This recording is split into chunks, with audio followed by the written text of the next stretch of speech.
Halo teman-teman semua, kembali lagi di channel Share Experience. Semoga kalian semua dalam keadaan sehat, amin. Kali ini saya ingin membagikan pengalaman saya ketika kena tipu oleh oknum tertentu melalui komentar YouTube.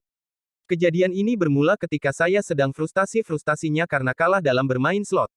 Saat itu saya sedang melihat salah satu konten slot, dan saya melihat satu komentar yang menarik perhatian saya. Saya tidak ada foto komentarnya, karena saat saya cari komentar tersebut sudah tidak tersedia lagi.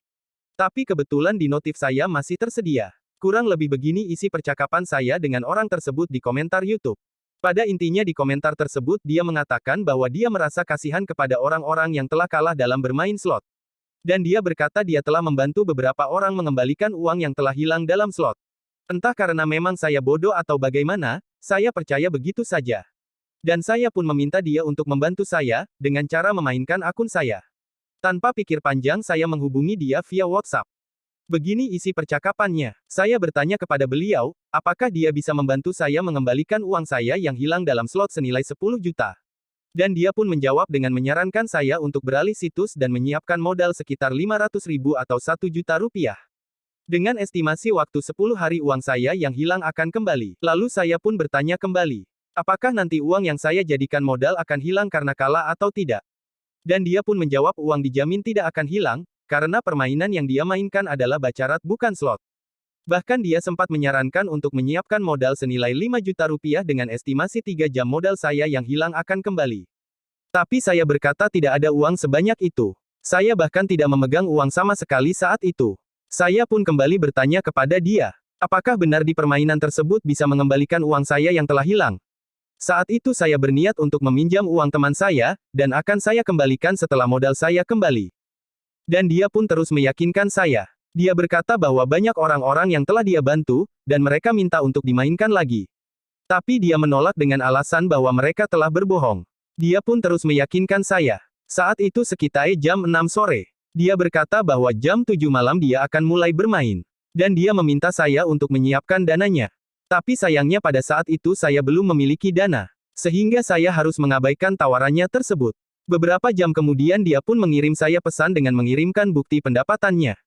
Entah kenapa saat itu saya tergiur dan benar-benar berharap dia bisa mengembalikan uang saya yang hilang.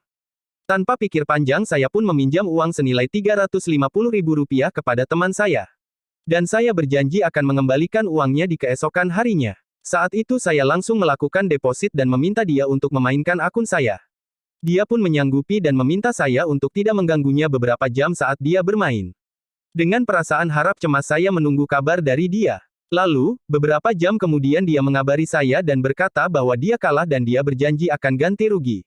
Saat itu saya sudah tidur, sehingga tidak bisa merespon pesan yang dia kirimkan. Begitu terkejutnya saya melihat pesan tersebut. Karena itu uang terakhir yang saya miliki, bahkan uang itu adalah uang yang saya pinjam dan akan saya kembalikan di hari itu. Tapi, saya sedikit tenang saat membaca bahwa dia akan melakukan ganti rugi.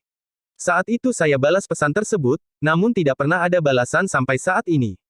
Bahkan dia pun sudah tidak bisa dihubungi. Dan WhatsApp-nya sudah tidak aktif. Bukan modal yang kembali, tapi, malah uang saya semakin banyak yang hilang. Bahkan sekarang saya malah memiliki hutang kepada teman saya. Saya lupa bahwa di dunia nyata tidak mungkin ada orang sebaik itu, yang mau membantu mengembalikan uang sebanyak itu tanpa pamrih. Hal ini hanya bisa saya jadikan pembelajaran, bahwa mempercayai orang yang baru kita kenal itu adalah hal yang sangat tidak mungkin. Sangat disayangkan ada orang seperti ini. Entah apa yang dia rasakan saat menipu orang yang dalam posisi benar-benar sedang kesusahan. Tapi, ini semua adalah benar-benar kesalahan saya. Kebodohan saya bisa percaya begitu saja. Andai saya saat itu bisa memakai logika saya, bukan hanya emosi saya yang ingin segera uang saya kembali. Mungkin tidak akan seperti ini. Nasi sudah menjadi bubur. Uang saya telah hilang dan saya tidak bisa berbuat banyak tentang ini. Semoga tidak ada orang lain yang mengalami hal seperti ini. Cukup saya saja. Cukup sekian cerita saya kali ini. Mohon maaf bila video kali ini sedikit menurun dan jelek. Karena saya masih diwarnai emosi tentang penipuan ini. Bagi kalian yang baru menonton video ini dan belum menonton video pertama, link video saya sematkan di deskripsi, agar kalian tahu dari efek bermain slot dari awal. Semoga video ini bermanfaat untuk teman-teman semua. Terima kasih.